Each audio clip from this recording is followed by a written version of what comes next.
Hello everyone. तो कैसे हैं आप लोग। आशा करता हूँ आप लोग बहुत अच्छे होंगे और मन लगा के पढ़ रहे होंगे। आज की इस वीडियो में क्लास 10 पार्ट 6 जीवों में जनन, इस अध्याय में जितने भी महत्वपूर्ण ऑब्जेक्टिव प्रश्न होंगे सभी प्रश्नों को देखेंगे। तो चलिए शुरू करते हैं। फर्स्ट क्वेश्चन है, प्रत्येक जीव अपने ही समान नया जीव संतति उत्पन्न करता है तो उस क्रिया को क्या कहते हैं। तो इस क्रिया को जनन कहते हैं। ऑप्शन नंबर ए सही होगा, जनन कहते हैं। ठीक है, अगला प्रश्न है, जनन कितने प्रकार के होते हैं। जनन कितने प्रकार के होते हैं। ऑप्शन नंबर बी होगा, जनन 2 प्रकार के होते हैं, लैंगिक जनन और अलैंगिक जनन। अगला क्वेश्चन है, नर युग्मक और मादा युग्मक के संलग्न को क्या कहते हैं।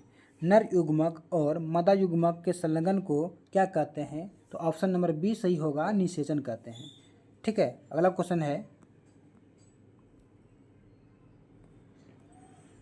निषेचन की क्रिया किसमें होता है। निषेचन की क्रिया किसमें होती है। देखिए, निषेचन की क्रिया होती है पुष्पी पादप एवं जंतुओं में होती है। ठीक है, ईस्ट में नहीं होता है, अमीमा में भी नहीं होता है, इनमें से कोई नहीं, तो ऐसा नहीं है। ऑप्शन नंबर बी होगा, पुष्पी पादप में और जंतुओं में। ठीक है, अगला क्वेश्चन है, क्वेश्चन को थोड़ा सीधा कर लेते हैं। निम्न में से युग्मक क्या है। निम्न में से नर युग्मक क्या है। देखिए, नर युग्मक जो होता है वो शुक्राणु होता है। क्या होता है, शुक्राणु होता है। ऑप्शन नंबर सी इनका सही होगा। ठीक है, अगला क्वेश्चन है, निम्नलिखित में से मादा युग्मक क्या है। मादा युग्मक जो है, मादा युग्मक को हम लोग अंडाणु बोलते हैं। ऑप्शन नंबर ए सही होगा। ठीक है, अगला क्वेश्चन है, क्वेश्चन नंबर 7, शुक्राणु कहाँ बनते हैं। शुक्राणु कहाँ बनते हैं।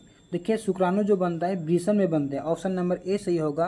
अंग्रेजी में इसको टेस्टिस भी बोलते हैं। ठीक, अगला क्वेश्चन है, स्त्रियों में अंडाशय की संख्या कितनी होती है। स्त्रियों में अंडाशय की संख्या कितनी होती है। तो ऑप्शन नंबर बी होगा, 2। ठीक है ना, स्त्रियों में अंडाशय की संख्या 2 होती है। अगला क्वेश्चन है, निम्नलिखित में से कौन मादा जनतंत्र का भाग नहीं है। निम्नलिखित में से कौन मादा जनतंत्र का भाग नहीं है। जनन तंत्र का भाग नहीं है, मादा जनन तंत्र पूछ रहा है कि कौन भाग नहीं है। ठीक है, देखिए ऑप्शन नंबर इसका बी होगा, गर्भाशय, क्योंकि अंडाशय जनन तंत्र के भाग में आते हैं, शुक्रवाहिका भी जनन तंत्र के भाग में आते हैं, भले ये मेल का पार्ट हो।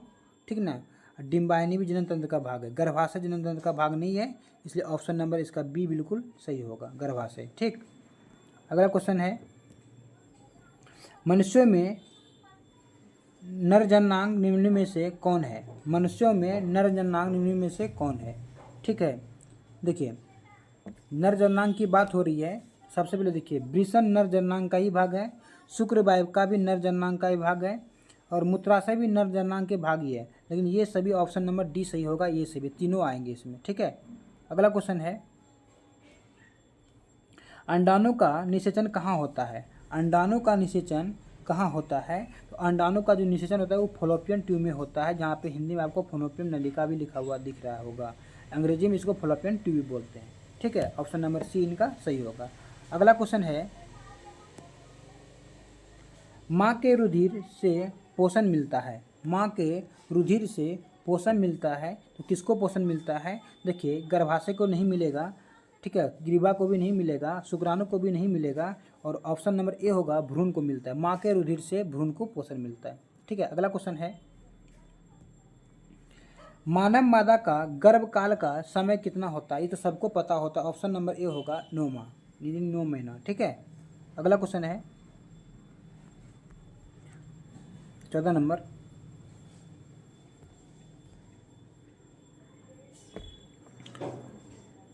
भ्रूण का विकास कहाँ होता है। देखिए, भ्रूण का विकास कहाँ होता है। ऑप्शन नंबर ए होगा, गर्भाशय में। भ्रूण का विकास कहाँ होता है, गर्भाशय में होता है। ठीक ना, अगला क्वेश्चन है, शुक्राणु का रंग अपरिपक्व अवस्था में कैसा होता है? ठीक है ना, शुक्राणु का रंग अपरिपक्व अवस्था में कैसा होता है? तो 15 नंबर का जो सही आंसर होगा ऑप्शन नंबर ए होगा श्वेत। कैसा आता है? श्वेत मतलब सफ़ेद। ठीक ना, ऑप्शन नंबर ए सही होगा। अगला क्वेश्चन है, ऐसे जीव जिसमें दोनों लिंग उपस्थित होते हैं उसे क्या कहते हैं? देखिए, कुछ ऐसे जीव हैं जिनमें कि दो लिंग पाया जाता है, उस जीव को हम क्या बोलते हैं? द्विलिंगी या तो उभयलिंगी बोलते हैं। ऑप्शन नंबर बी इनका सही होगा। अगला क्वेश्चन है, निम्न में से कौन उभयलिंगी जंतु है? निम्न में से कौन उभयलिंगी जंतु है? तो देखिए, इसका ऑप्शन नंबर ए सही होगा, केचुआ। केचुआ जो होते हैं ये उभयलिंगी जंतु होते हैं। ठीक है। अगला क्वेश्चन है, पुष्पी पादप में लैंगिक जनन किसके द्वारा होता है? पुष्पी पादप में लैंगिक जनन जो होता है ये किसके द्वारा होता है? तो ऑप्शन नंबर सी होगा, फूलों द्वारा। पुष्पी पादप में लैंगिक जनन फूलों द्वारा होता है, क्योंकि फूल में ही जयांग और मतलब मेल और फीमेल का पार्ट जो है जयांग होता है, पुंकेसर होता है। ठीक है, पुमंग होता है। जयांग हो गया मादा का पार्ट, पुमंग हो गया पुरुष का पार्ट। मतलब कह सकते हैं पुष्पी पादप में जनन जो होता है वो फूलों के द्वारा होता है। 19वां नंबर क्वेश्चन है, फूलों में नर प्रजनन अंग होता है। फूलों में नर प्रजनन अंग होता है। देखिए, फूलों में जो नर प्रजनन अंग होता है उसको हम पुंकेसर बोलते हैं। फूलों में नर प्रजनन अंग को हम पुंकेसर बोलते हैं। ठीक है, क्योंकि अंडाशय स्त्री का हो गया, वर्तिकाग भी स्त्री का हो गया और वर्तिका भी स्त्री का हो गया। पुंकेसर जो ये नर प्रजनन अंग है। ठीक है। अगला क्वेश्चन है, एक मिनट, पौधों के मादा भाग को क्या कहते हैं?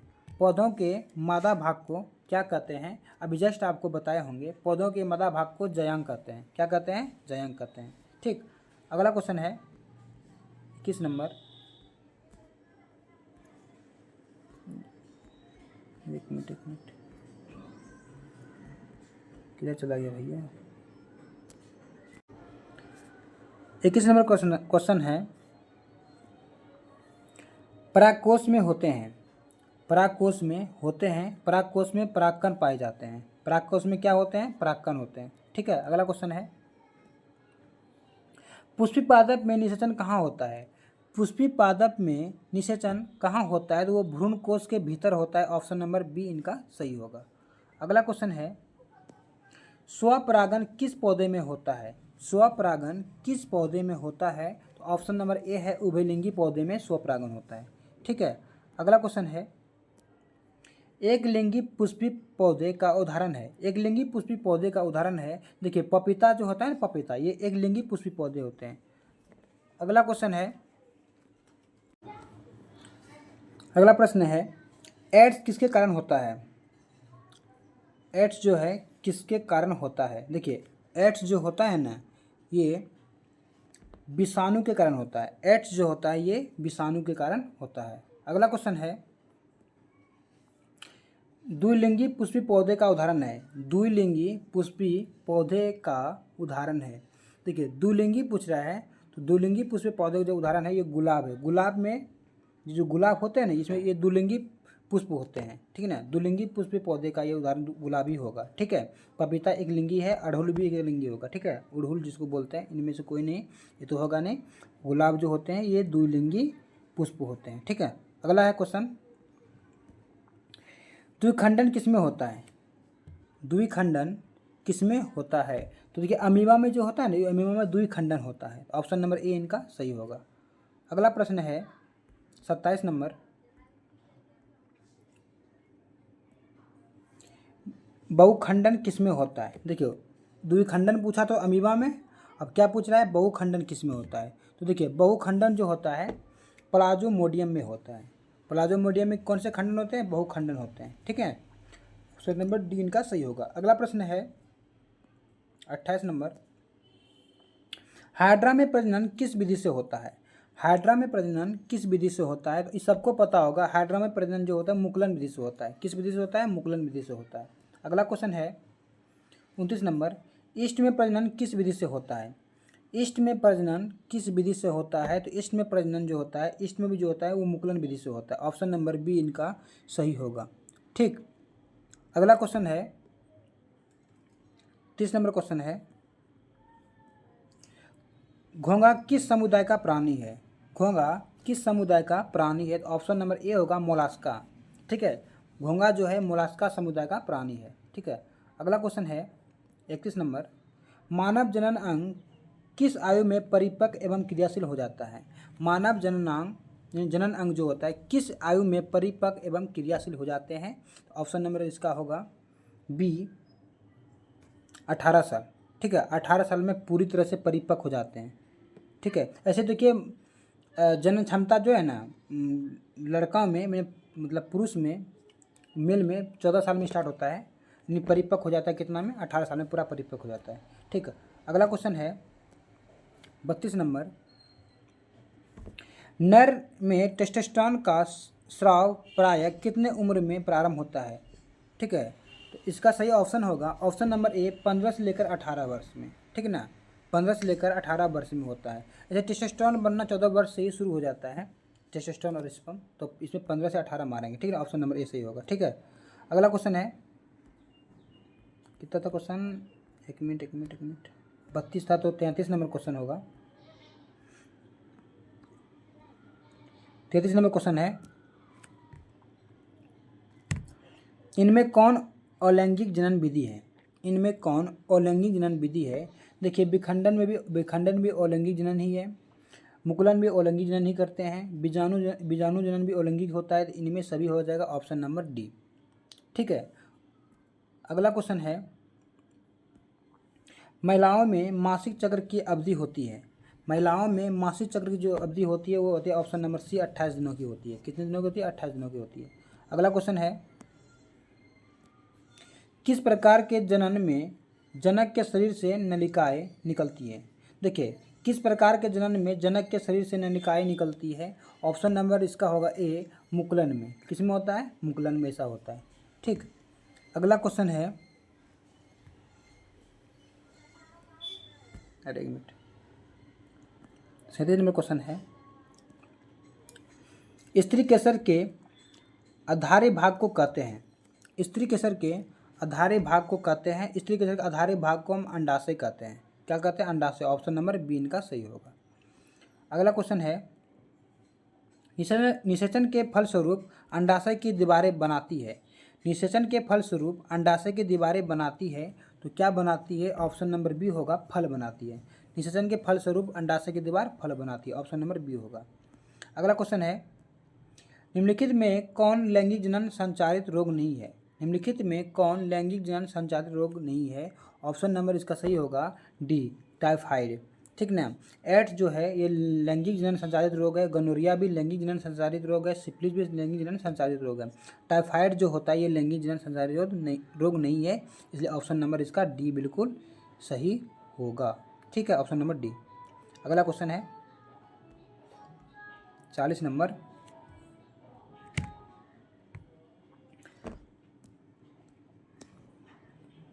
गुणसूत्र कहाँ पाए जाते हैं? गुणसूत्र कहाँ पाए जाते हैं? देखिए गुणसूत्र जो पाए जाते हैं वो कोशिका के केंद्र में पाए जाते हैं। ठीक है ना, गुणसूत्र जिसको आप अंग्रेजी में क्रोमोसोम भी बोलते हैं। ठीक है, कोशिका के अंदर पाए जाते हैं। अगला क्वेश्चन है, छोटा करना पड़ेगा, डीएनए का पूरा नाम क्या है? डीएनए का पूरा नाम क्या है? ठीक है ना, ये तो सबको पता होगा डीएनए का पूरा नाम। ऑप्शन नंबर सही सी होगा सही, डीऑक्सीराइबोन्यूक्लिक एसिड। अगला क्वेश्चन है 42 नंबर, लड़कियों में यौवन की आयु जो होती है कब से स्टार्ट, मतलब कब से कहलाने लगती है? लड़कियों में यौवन की आयु, लड़कियों में यौवन की आयु जो होती है कब से होती है? तो ऑप्शन नंबर ए होगा 10 से 12 साल, 10 से 12 साल। अगला क्वेश्चन है, लड़कों में यौवनावस्था के लक्षणों का नियंत्रण करने वाला हार्मोन को कहते हैं। ठीक ना, अभी जस्ट आपको बताए थे इसको क्या बोलते हैं। देखिए अगर बात किया जाए ऑप्शन नंबर का सी होगा टेस्टोस्टेरोन, क्योंकि देखिए प्रोजेस्टेरोन ये महिलाओं में पाया जाता है, एजेस्ट्रोन भी महिलाओं में पाए जाते हैं। ठीक ना, और पॉलीन्यूक्लियस तो होगा नहीं, ये जो होगा टेस्टोस्टेरोन, ऑप्शन नंबर सी इनका सही होगा। निम्नलिखित में निम्नलिखित में कौन मानव शुक्राणु में गुणसूत्र की संख्या को दर्शाता है? निम्नलिखित में कौन मानव शुक्राणु में गुणसूत्र की संख्या को दर्शाती है? तो देखिए ऑप्शन नंबर ए होगा 46, ठीक है ना। जोड़ा देता तो 23 हो सकता था, लेकिन काउंटिंग पूछ रहा था, इसमें 46 होगा, ठीक है। ऑप्शन नंबर ए इसका सही होगा। अगला प्रश्न है, द्विखंडन एवं बहुखंडन विधि से उत्पन्न वंशजों को क्या कहते हैं?